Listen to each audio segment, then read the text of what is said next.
never been done before. We the people tell the government what to do. It doesn't tell us. We the people are the driver. The government is the car. And we decide where it should go and by what route to do. We the people are free. And I hope we have once again reminded people that man is not free unless government is limited.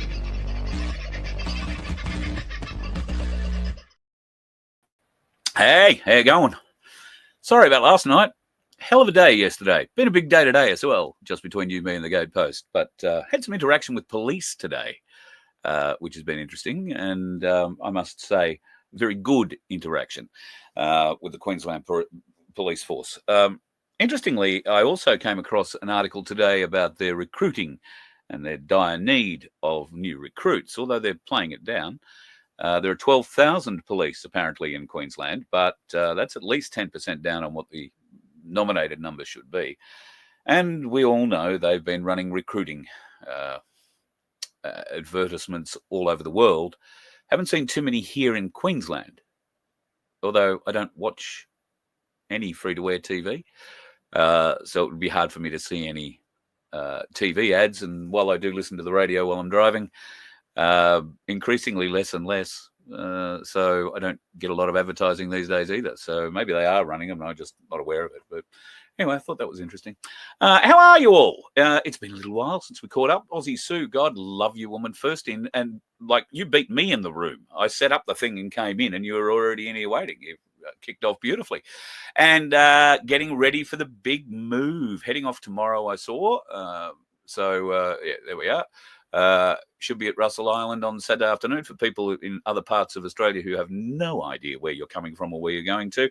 Aussie Sue, one of our marvellous moderators, lives in or just out of somewhere up near Mount Isa and has decided to come to cooler climes. Russell Island, which is in Moreton Bay, a beautiful part of the Queensland coast, just north of the Gold Coast, just off Brisbane. Really nice. It's going to be a hell of a lifestyle change from Mount Isa, where you get in the car if you need to go to town. But here you've got to get in the car and then get on a boat before you can go to town. And then it's probably a good 40-minute drive, depending on where you want to go. I mean, there's plenty of great shopping around the ferry port. In fact, I used to live very close to the ferry port when I was living in Brisbane. Laura's still up there. I go up there quite a lot. So I do hope we will have the opportunity once you settle in to either have you over on the mainland or we'll come over and visit you at Russell Island. And there's a few other. G'day, Rolly on Russell Island. Who else do I know on Russell Island? There's a few people over there, actually. So, yeah, we could probably have a bit of a get-together. And who knows, we might be able to fill up a barge and bring over a few cars, have a couple of beers at the local Russell Island pub, which I am led to believe is not a bad place to have a beer, just between you, me, and the Gatepost. Agate Master is in the room too. J1, Tony, good to see you, brother. G'day, Deb. Silky, Dusty. Where am I getting Silky from? Calling you all sorts of friendly names now. Sorry, Dusty. Hope you're doing all right, brother. And life out there in Western New South Wales is treating you, well, as best as it possibly can at this point in time. My phone is about to ring, so I'm going to silence that. Who else is in the room that we haven't seen? DM. I saw somewhere that you're getting yourself a new puppy or have got yourself a new puppy. Now, I did see you described what that puppy is. A light blue and white brindle-patched bull Arab and Great Dane. Very cute, very easy to forgive. Very cute. I've had a bit to do with the bull Arabs and I've had a little bit to do with Danes over my years as well. I've never owned one, but a combination of the two. I have known people who've had the combination of the two. Congratulations on getting yourself a puppy for life. And when he's full grown, he's still going to want to sit on your knee. Have no doubt. They are the best dogs, but they think they're lap dogs. So be forewarned, brother. Be forewarned. Who else is in the room tonight? Scrolling down. Hello, Michelle. Michelle Bradley Smith, another one of our wonderful admins. And the glorious Sunflower is getting some visitors this weekend. Just between you, me, and the Gatepost. Oh, so might I be. Could they be the same visitors? It might be. And I'm just going to see whether or not they might be in the room tonight. we will see. So far, not yet that I can see. G'day, Ian. Nice to have you in the house. The lovely Rachel. Happy Thursday to you. And I hope you are doing well in your rather cool part of Tasmania. I've got to speak about Tasmania very briefly tonight because someone we all know and love from the chat, I'm talking about Black Sheep, has sent me my winter wardrobe. God love him. If you weren't watching a couple of weeks ago, I mentioned that the warmest and best flannelette shirts come from Tasmania because it's the bloody coldest place. So no point buying a flannelette shirt in Queensland and going to Victoria and thinking you're going to be warm in it. You will not. However, you will be in the Tassie ones. And thankfully, there's a couple, or maybe 4 headed my way. So thank you, Black Sheep. You're a legend amongst us. And I can't thank you enough for what you do, both in that regard. But for those who don't know, Black Sheep is a wealth of knowledge, particularly when it comes to religion, all sorts of religions. And he's experienced a great deal in his life.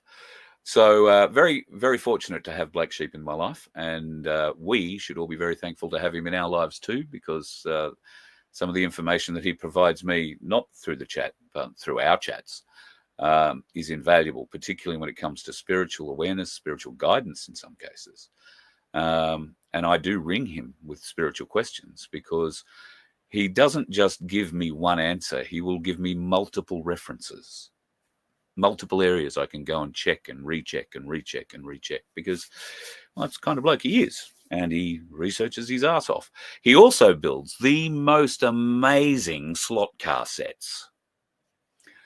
I might share some photos. I'll have to ask him if I can share the photos, but he is in the process. And this isn't just sticking together some track. He builds the entire track, the surrounds, the pits, the everything. The detail is amazing. So if you're into that sort of stuff, I'll ask if I can share some of his pictures, and we'll give you a little bit of an idea. I know he was going to take some better pictures. So, you're in here, Black Sheep. Sorry, brother, I hadn't seen you. Yeah, he does some amazing work. So we'll see whether or not we can share a little bit of that with you. Carl. Yes, absolutely. I'll wear the shirt when we take over the front bar. Are you talking about the Mick Malloy front bar, or is it just the pub that we might head over to at Russell Island? We could do that. I'd fit in well in a warm Tasmanian winter flanny on Russell Island. The thing about these warm winter flannies is that they're absolutely useless in Queensland. Most people in winter around here, if you've been acclimatized to Queensland, you do feel the cold. It gets to 17 degrees, you feel it. Not so much if you're in Victoria. That's, you'd be happy to get that as a top during winter. But yeah, we've grown weak in our old age. And you'll be pleased to know that the bruise, I thought somebody told me I was going to have this bruise on the side of my face for some days, like weeks. And I can tell you that is definitely not the case. For those of you who didn't see what I did to myself, I'll show you, because why not embarrass myself further? This was the result of me cartwheeling down a very steep hill while trying to throw one small piece of wood in the back of a friggin' truck and losing my footing, being very protective of my left wrist, trying not to fall down a bloody huge rock-encrusted water wash, and zigged when I zagged. And luckily, though, I was saved by the wheel nut, the front left wheel nut of the truck catching my ear, and the rest of my face into the side of it. So that bruise is gone now. So, see, all gone. So I've always fixed myself pretty well, always been pretty well repaired, if that's the right way of saying that. All right, back to the chat quickly. Cunning Lingers, you wore a dry as a bone in Tassie. Yeah, I can understand that. Here we go. Black Sheep's talking about his track. Yeah, he doesn't make the actual track. No, I should point that out. There is a slot car, some electronics involved, but it's everything outside or inside the track that he makes. And it is spectacular. Absolutely spectacular. Yes, I didn't have to dodge the gunshot, just the wheel nut. And, well, thankfully, I didn't get the whole wheel, just grazed it. A bit like Trump. God, there's a bit of a stretch. All right, I think I've got down there. Hello, Donna. Nice to have you in. Fell in, cracked your forehead on a very heavy table. You look Neolithic. Yeah. I don't want to laugh at that. Oh, you'll use your last X39 patch and it went down in 12 hours. Right, well, what I didn't tell you about this was that the real problem was down on my left leg. My left shin took a huge hit on a very large rock. Took a little bit of bark off, bit of bleeding. But, you know, there's no skin, no muscle, no nothing on the shin bone. So I've punched it very hard, and I had an egg come up that is, well, you know those little soft footballs that Macca's used to give away with food for kids to entice them to, you know, eat other kids? It's about the half of one of those came up on my leg almost instantly, and it was sore.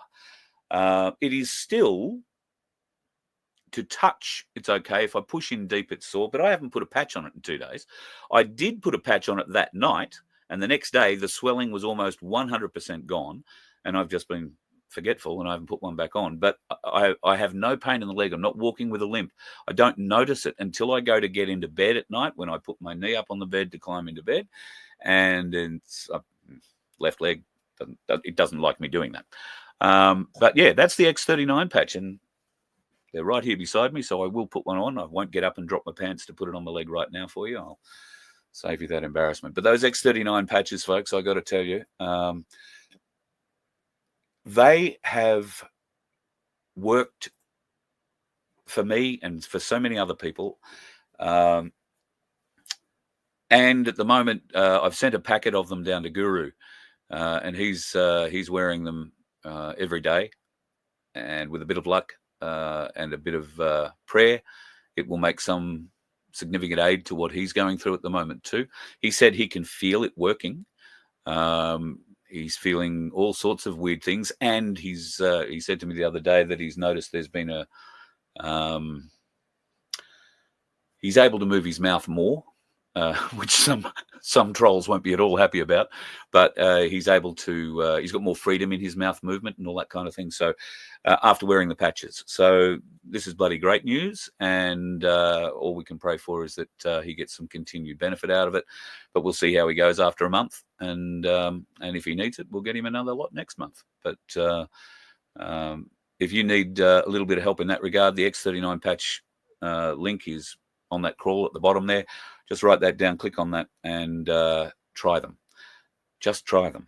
Give yourself 1 month and see if it makes any difference to you. You will find that depending what ails you, you might find immediate relief. And when I say immediate, I mean overnight relief, to a point of maybe not total relief, but significant reductions in long-term serious pain.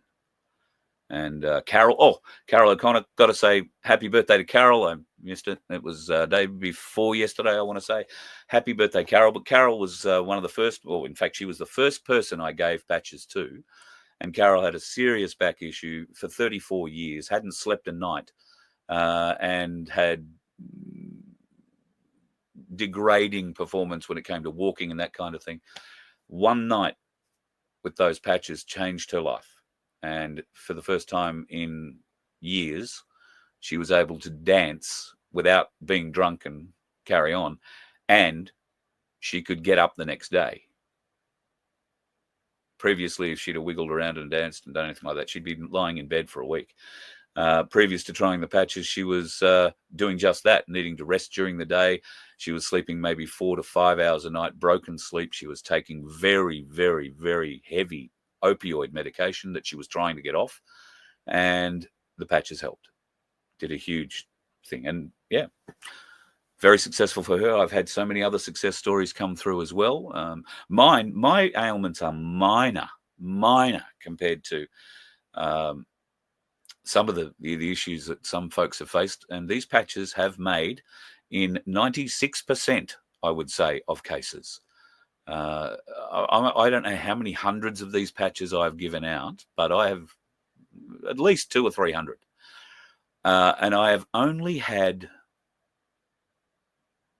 less than a handful, less than 10 emails telling me they didn't work for them. And I'm disappointed about that, but there's not much I can do about it. I have so many other emails from so many other people who've said it's made such a difference in their lives. And that's not everybody that's bought in and bought some of these things and put them on, because some people don't bother writing in to say, yeah, it worked, or yeah, it didn't. Although most of the people where it doesn't work, they do tend to write in. We don't have too many people. Like I say, less than 10 have wrote and said they didn't work for me. So I'm sad about that. I'm sorry, it doesn't work for everybody. But for those it does work for, it makes a significant difference in your life. And as you can see, bruises go down inside 12 hours. The pain disappears. It's it's just going really well. G'day, Paul. I hope you're doing well, mate. Thank you for the comments that you're making in the tube and in the comments on the YouTube channel. I really appreciate it, mate. You are working the algorithm, and you're one of the few that do. So I appreciate what work you do there, mate. Thank you. I'm reading a few things here. Have you now heard they're mucking around with ivermectin since everyone's trying to use it? Yeah, of course they have. They can't have the fix being out there forever. Look for older stocks of ivermectin if that's what you're looking for. As Chris is saying there, sound and frequency healing. I'm with Chris on this. I think this is the way of the future. We need to start to understand our bodies more. We need to understand frequencies more.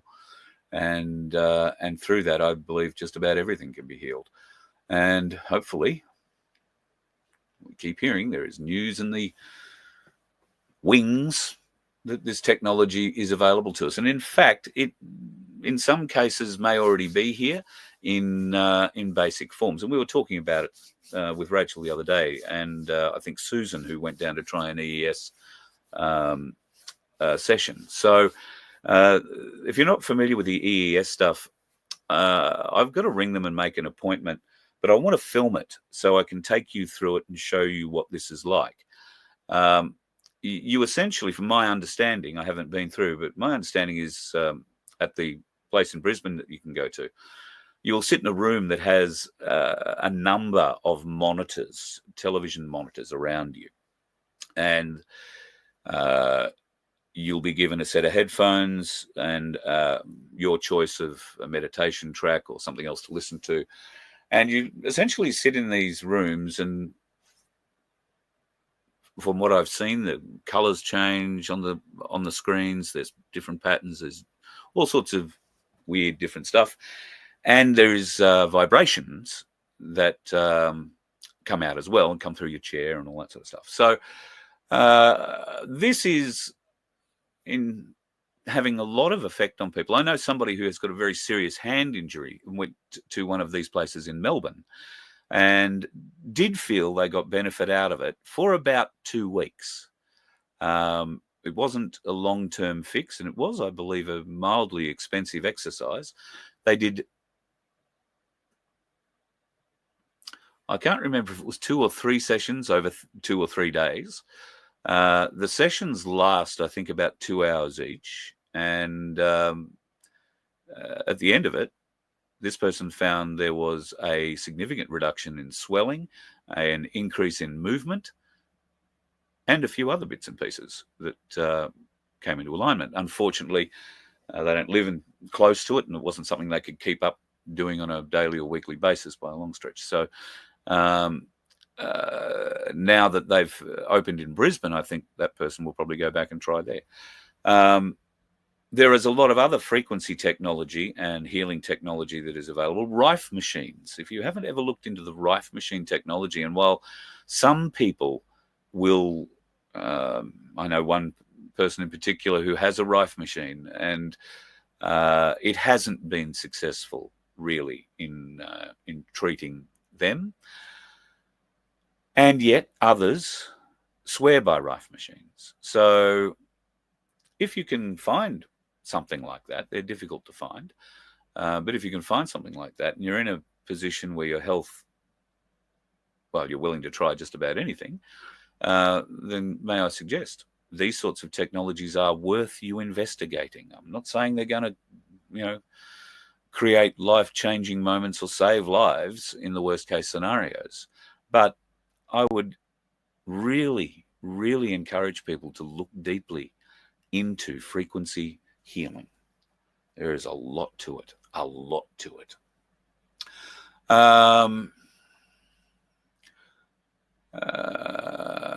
Here we go. What have we done here?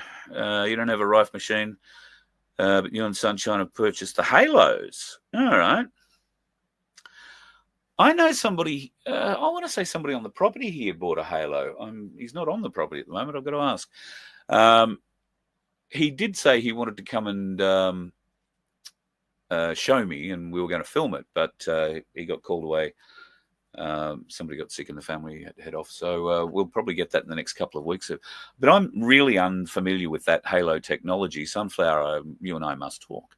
I'm very keen to find out more about it. So research it, the Halo device.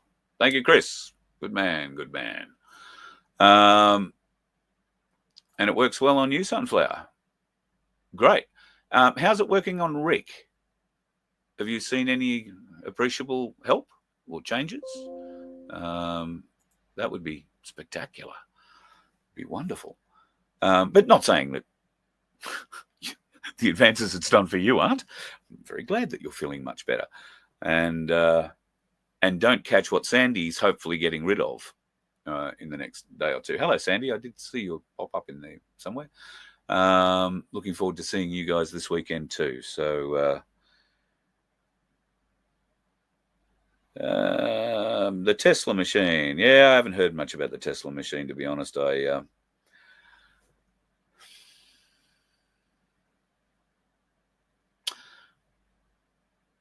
are some things about... I'm a huge Tesla fan. I'm not talking about the car or Musk. I'm talking about Nikolai. I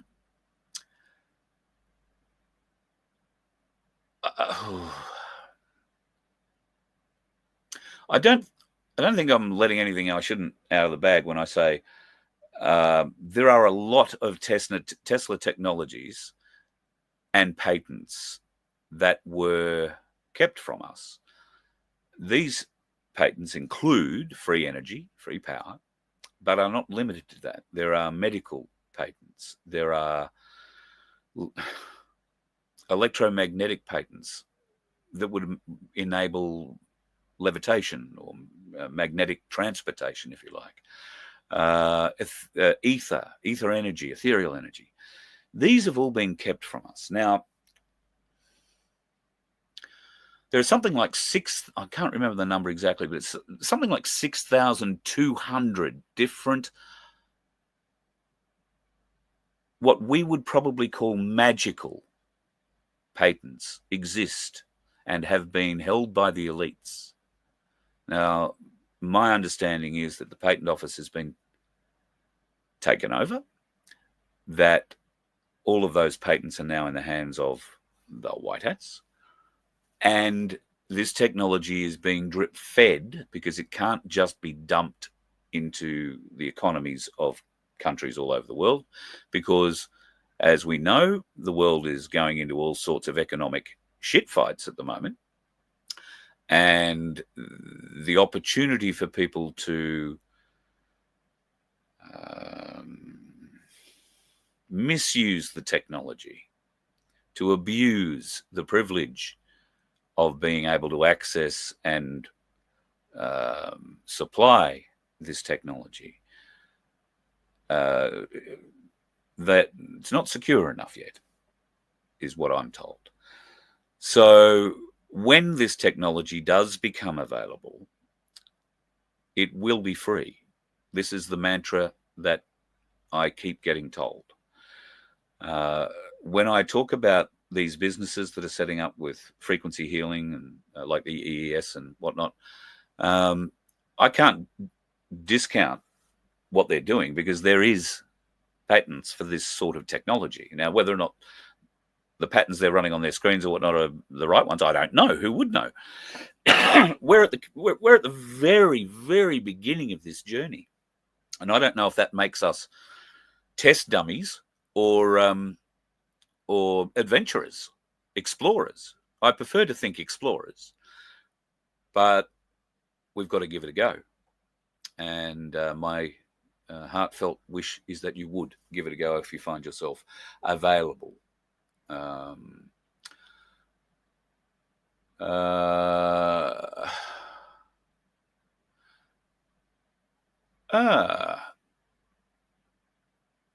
Lymphatic drainage massage, Melbourne, South Morang, beautiful part of the world. I've forgotten the name of the pub we were at down there.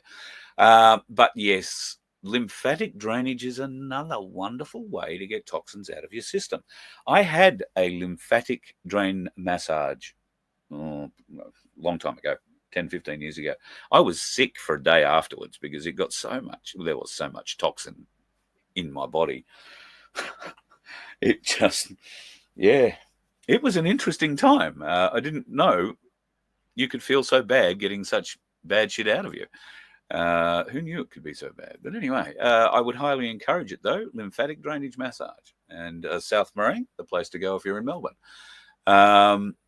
Med beds will be administered by the military. Yep, Tony, that's my understanding. In fact, the med beds will be owned by the military for at least 10 years, is my understanding. And in that 10 years, people will be trained in their full and correct use, supervised by the military.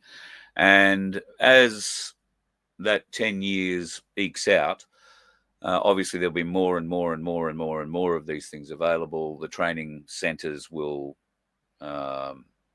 be putting through. It's unclear at this stage whether or not it will be any of the people who currently work in our medical system. It's very unclear whether or not they will be placed in charge of this at all, at any point down the track, or whether or not they will need to begin, probably with some explanations beforehand, before they're even let close to it, I would imagine. Because there are some significant doubts about some, more on the administrative and bureaucratic side, I would like to think, but maybe not, in the medical system, who would not have us profit from this by getting healthy. They would prefer they profited from this by us getting broke, getting a debt. That's what they're very good at doing, giving us debts. Sunflower. The EES system also gives you serious detox symptoms. Oh, right.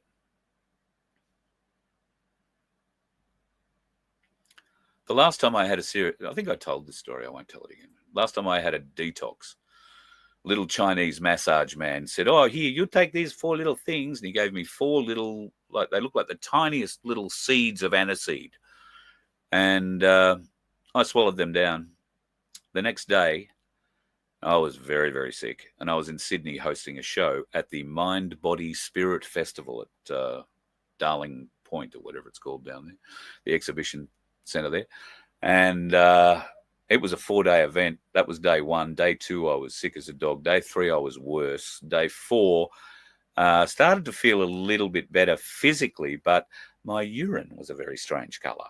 So when I got back to Brisbane, I went to the doctor and I had to go and do a urine test, which I proudly marched into what I thought was a pathologist and plonked on their desk and said, "Here, I think this is for you." And a woman looked at me and then sort of turned to her left, and there was a whole waiting room full of people. And she said, "I think you want the pathologist next door." I'd walked into some other office thinking it was the pathologist. So anyway, walked into the pathologist. She came out, picked up the little bottle, looked at it and said, "Oh, well, this person's not very well, are they?" And I said, "Oh, aren't they? Why is that?" She said, "Oh, no, all that blood in the urine."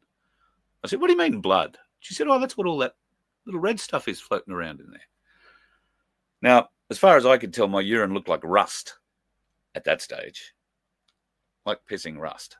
And I went home thinking, "Oh, what have these 4 little pills done for me?" And mind you, I hadn't stopped taking the pills. He gave me a packet of them. I even bought the packet. He didn't give them to me. I bought it. and it was like $80. And I was still taking 1 or 2 of those every day, purging the system like he told me to do. I had to do it like for 3 weeks or something. Anyway, turns out it really did clean me out to a point where there was lots of blood in the urine and all sorts of other crap. So, yes.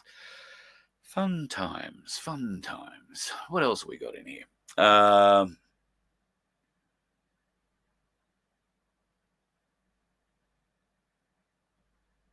Oh, Chris, don't start carrying on, mate.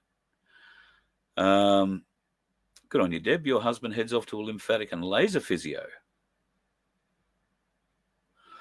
Wow, combination of laser and massage. Wow, I haven't heard about that before. You'll have to be mentally screened before you're put into a med bed. I would think that would be the case because they program these things on, from my understanding, you don't just get in it, it analyzes you and says, right, well, I'm going to fix up everything that's wrong with you. My understanding is it doesn't do that. My understanding is that there are different machines for different things. For instance, if you have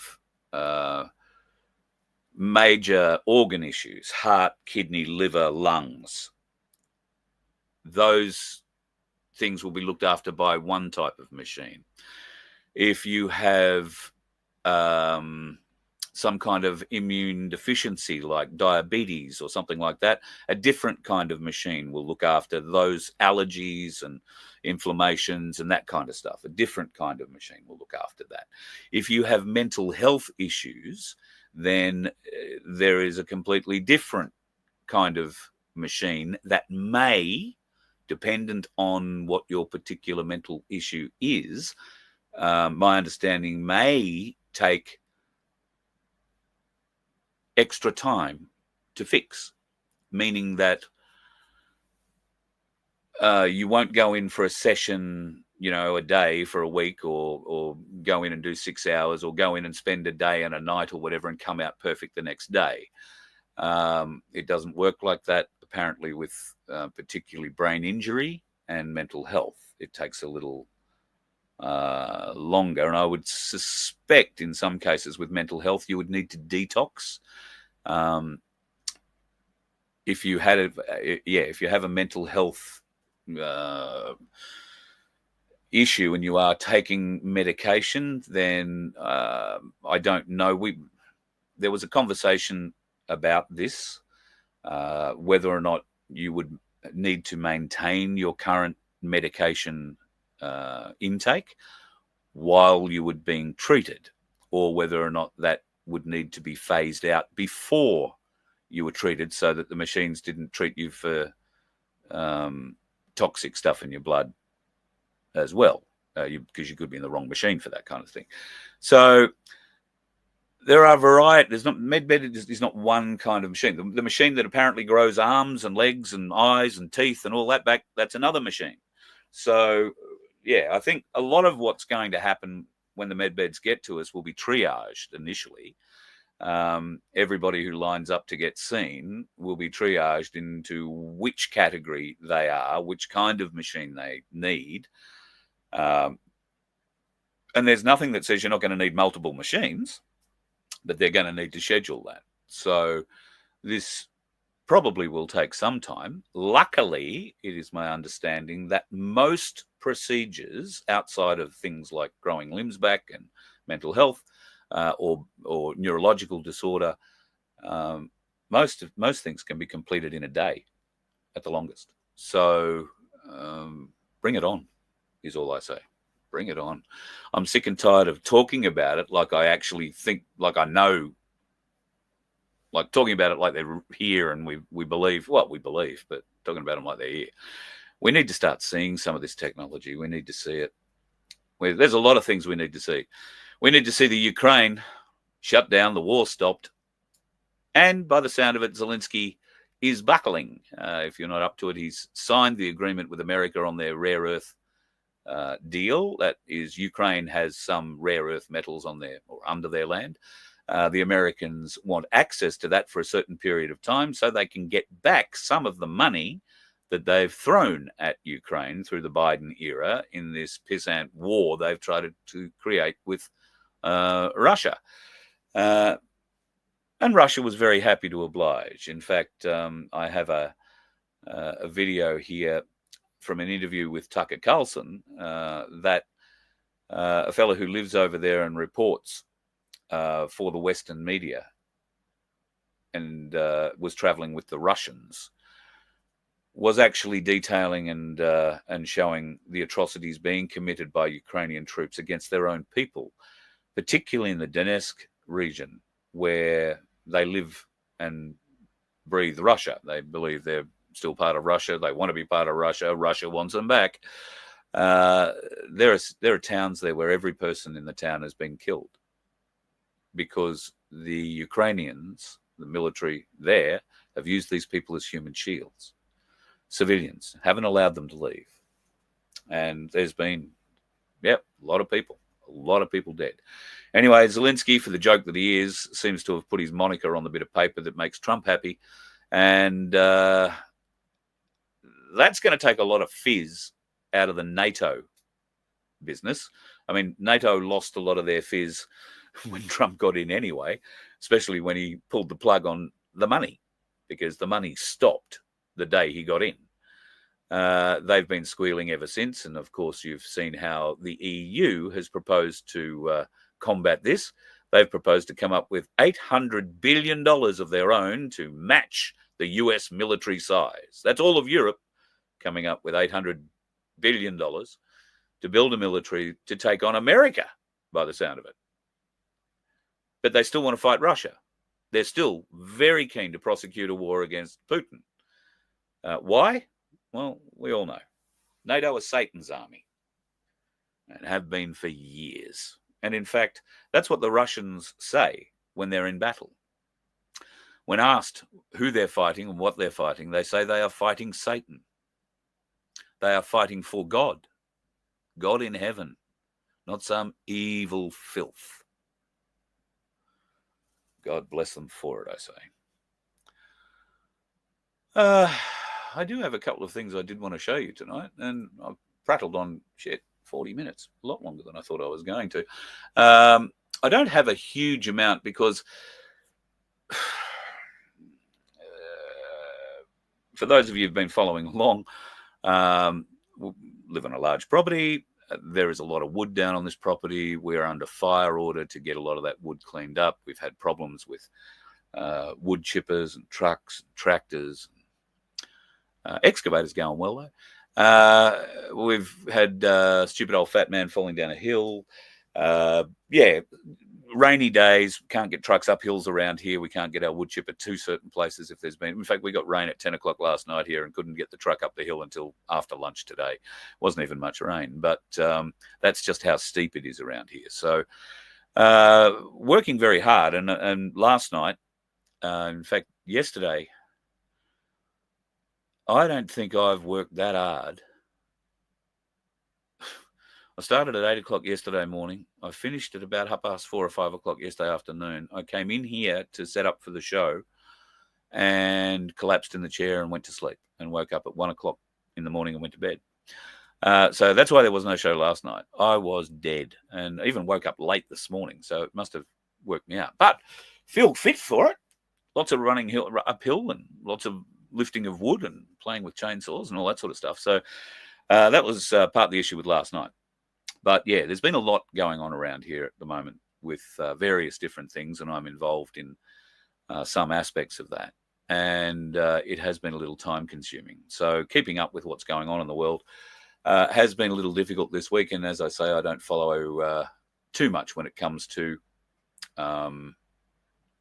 mainstream media. So I really don't know what's been going on, but I have heard Albo's in a bit of a panic, and my God, it makes me feel good. Now, why is he going into damage control? Because Penny Wong, that strange, strange woman, there are so many other things I want to call her, but I'm going to be mostly polite. The mad cow has let it slip that The Voice isn't off the agenda. It won't be called The Voice. Albanese has also refused to say that the ideas behind the voice are off the table. And the way he's phrasing it is that the former government put that forward and it failed. So the former government is his government, okay? Because there is no government in control of Australia at the moment, if you believe in the Australian government, yada, yada, yada. All right? So we're in a caretaker mode. So there is no government. The former government is the Labor government, the one we've been suffering under, since Albo started. Now, Albo's very upset because Penny Wong, in a podcast, alluded to the fact that they were going to, well, the voice wasn't over with. It wasn't going to be called the voice, but there is a way to bring forward all of the things that the Uluru Statement from the Heart reflected in a parliamentary vote. And if you are stupid enough to vote for the Greens, the Teals, or Labor, or any independent that preferences any of them in this forthcoming election, that's exactly what's going to happen. We won't be asked. There will be no referendum. There'll just be the ramrod of legislation. They've done it now to us twice. Remember last December? Remember the freedom of speech laws they put through without any debate. They rammed them through with the backing of the gutless bastards that support Labor. And, well, One Nation at that time were about the only people who stood up, Gerard Rennick and co, but nobody else. They all jumped on the bandwagon. None of them deserve to be re-elected. None of them. If you have an independent in your area, vote for them before you vote for anybody else. If you have a Trumpet of Patriot, if you have a Heart, if you have a People First candidate in your area, vote for them, 1, 2, and 3, or 3, 2, and 1, or 2, 1, and 3. I don't care. But preference the freedom parties before you let these Labor, Liberal, National, Green arseholes back in charge of this country. We cannot allow whoever holds power to be able to ramrod legislation through our parliament and force shit on us like they have been doing. This must end. But only you can do it through this vote. Well, maybe not. Voting's, well, we won't get into the voting side of it. I'm going to talk from a perspective of voting. All right? Because there are going to be more people watching this show tonight going to vote than there aren't. Although I think the numbers will be pretty close. So if you are going to go and get your name crossed off, and if you are going to go in, don't draw a dick on your bloody ballot sheet. If you truly don't care what happens in this governmental race, if you truly don't care, then do something for the freedom movement. Vote Heart Party. Vote GAP. Vote People First. And then look at who they preference, because they're going to preference each other. They're going to preference the freedom movements. Now, how much freedom some of these parties are going to bring to us, I believe, probably a reasonable amount. Some I might question. One Nation was saying and doing a great deal of wonderful things up until they did an about face a couple of days ago, and now they're going to preference Liberals. And they're going to do it in as many seats as they possibly can because Peter Dutton needs the help, apparently.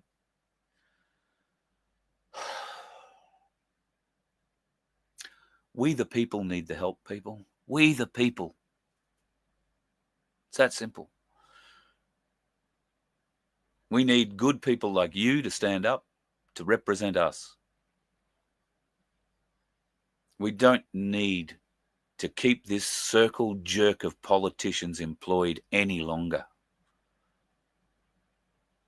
And while we'll never get rid of all of them this election, what we can make sure we can do is put a breaker in by giving those freedom parties the balance of power in the Senate. And that's why the Senate race is so important. So please, folks, 1 through 12 below the line on the Senate paper, 1 to 6 above the line. That's all you have got to remember. Numbers 1 to 6 in your order. If you're going to vote above the line, if you decide to vote below the line, you don't need to fill out every box. You just need to fill out 12. But I urge you, if you're going to go below the line, find those 12 people before you get to the ballot and find out who they're preferencing. Because if you're going to preference an independent that's throwing all his preferences to Labor, you're voting for Labor or Liberal or the Greens or the Teals. And we can't win anything with that. All we're going to get with that is Albo or Dutton riding roughshod over us. Continuing to ride roughshod over us. Will the Liberals be as brazen about it as the Labor Party? I'd like to say no, but I have no trust or belief in them in any way, shape or form. So, yeah, probably not. Probably not. Speaking about medbeds as we were before, I think I may have showed you this the other night. An interesting spot here. Robots can now help with surgery, and they're actually quite good at it. Now, a variety of different robots for a variety of different surgeries. But I'll show you the... did I load the picture? I don't think I did load the picture. There is a picture of how these robots work. They basically put a cast over your body that has holes where the needle or the scalpel or the laser or whatever it is can go through. And all these holes are at the, cut-in points on a human body where you would go in to do various different procedures. It looks like quite a contraption that you've got to get into before this thing can work. But how would you feel about having a robot operating on you? Elon Musk has thoughts on it. Robots will surpass good human surgeons within a few years and the best human surgeons within 5 years. Neuralink has had to use a robot for the brain-computer electrode insertion as it was impossible for a human to achieve the required speed and precision. Don't know how I feel about that Neuralink just yet either, just between you, me and the gatepost. But could be wrong. Could be wrong. Don't know that I'm wrong, but it could be wrong. Who's that man on the left? Any ideas? That man on the left is Miss Giuffre's father. Now, of course, Miss Giuffre, the woman who was trafficked by Epstein to Prince Andrew and others by the sound of it, who was found dead in Perth a few days ago, last week, at the end of last week, I think.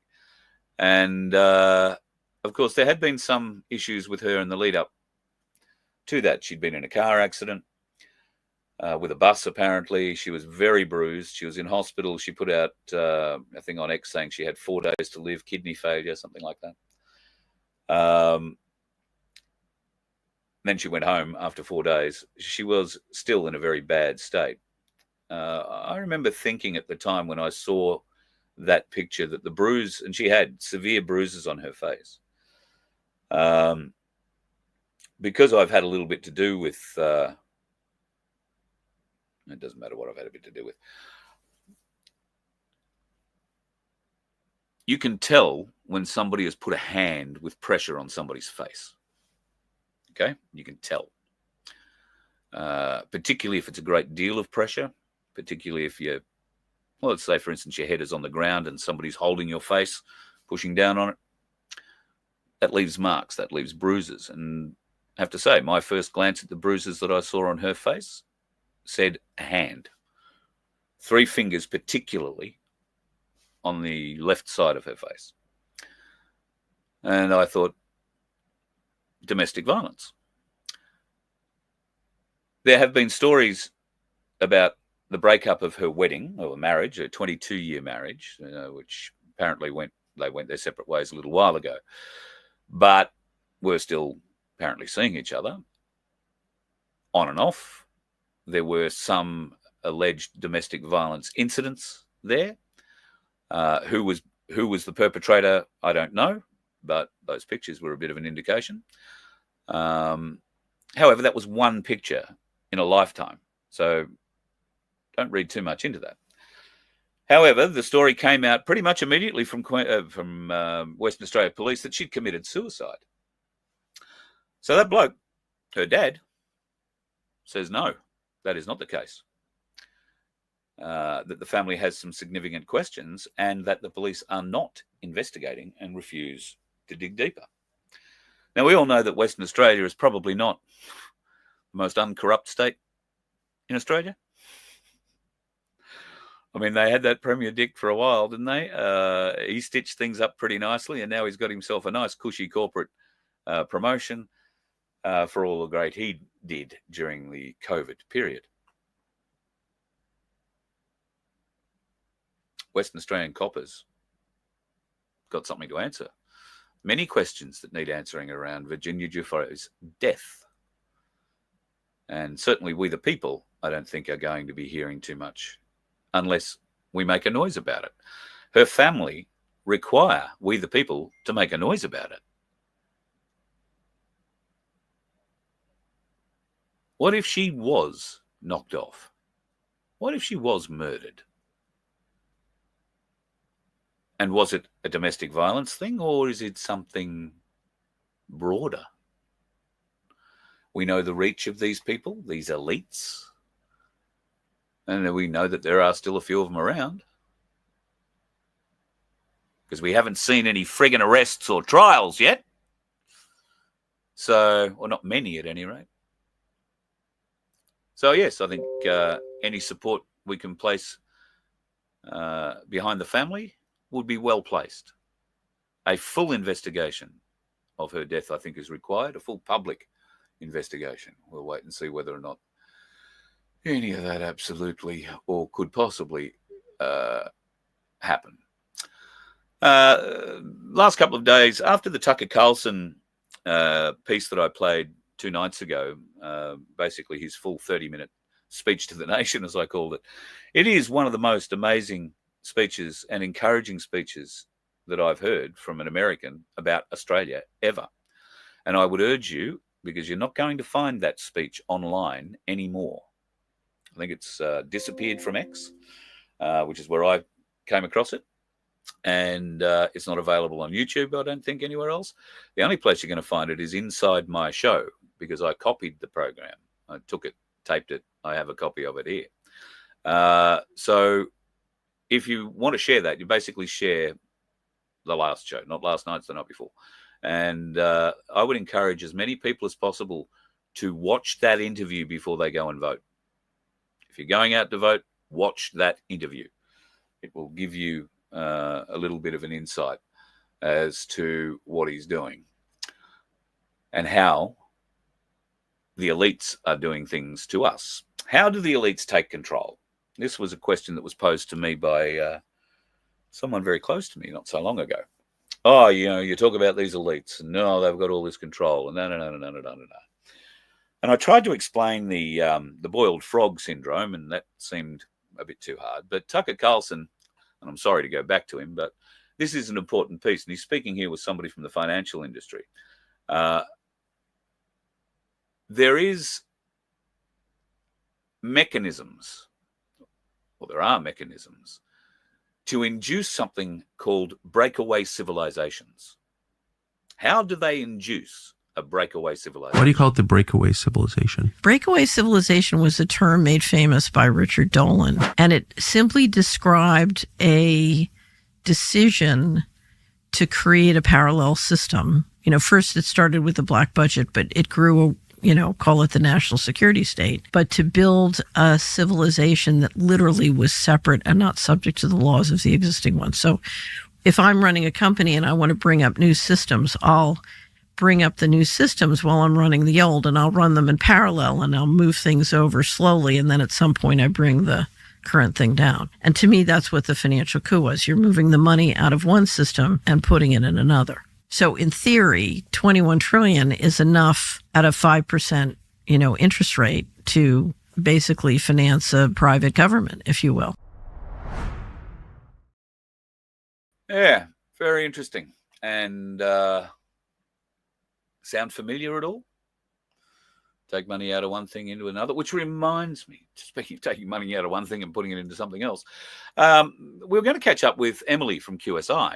That was meant to be last week, but she didn't. She missed a connecting flight, or a plane never turned up, or something happened, and we couldn't catch up. This week, we were meant to catch up earlier today, but she quite rightly wants to be across a few of the issues that are happening at the moment in the world, because it's impacting, obviously, what they're talking about and how the QSI Nasara Jasara system is going to work.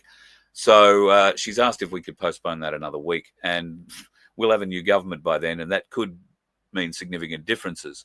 Whether or not we've got a changed government, but it'll be a different government. So we'll see. But anyway, hopefully we'll be able to make time next week with Emily to catch up for those folks who are interested in the QSI thing. And I know that there are certainly, I've got a lot of questions still. And yeah, I'm sure there are a lot of questions about me and training, which we'll have to get to at some point. All right, folks, going to love you and leave you. I think we've nearly eked out an hour tonight. So it's been a pleasure to share my time with you. And thank you very much for sharing your time with me. I'm sorry about last night. And tomorrow, tomorrow could be interesting. I'm not sure whether or not I'm going to have mobile service tomorrow. But if I do, there is half a chance that tomorrow night we will be coming live from a very different venue. And if not, there probably won't be a show tomorrow night if I don't have any mobile signal. I'm going to be in a different area, and it's a bit remote. So we'll see where it is. I'm not sure. Starlink, I've actually lent my Starlink to Cass at the moment, so I don't have it with me. And I'm using hers. It's a weird thing, but hers is on the roof. So I think there's going to be a better than 70% chance there'll be a show tomorrow night. I'm just not sure of the Telstra coverage in the area that we're going to, but I'll take the modem, we'll hook it up and see if we can. And we all are going to be in for a little experience this weekend, can I say? I'm going to take you somewhere you never thought you'd go. No, it won't be to the polling booth. Just to be sure about that. All right, folks, you enjoy your night. Have a great one. Be safe on the roads, and watch out for those dickheads, because they are about. You let one ant stand up to us, then they all might stand up. Those puny little ants outnumber us 100 to 1. And if they ever figure that out, there goes our way of life. It's not about food. It's about keeping those ants in line. That's why we're going back. Does anybody else want to stay? Let's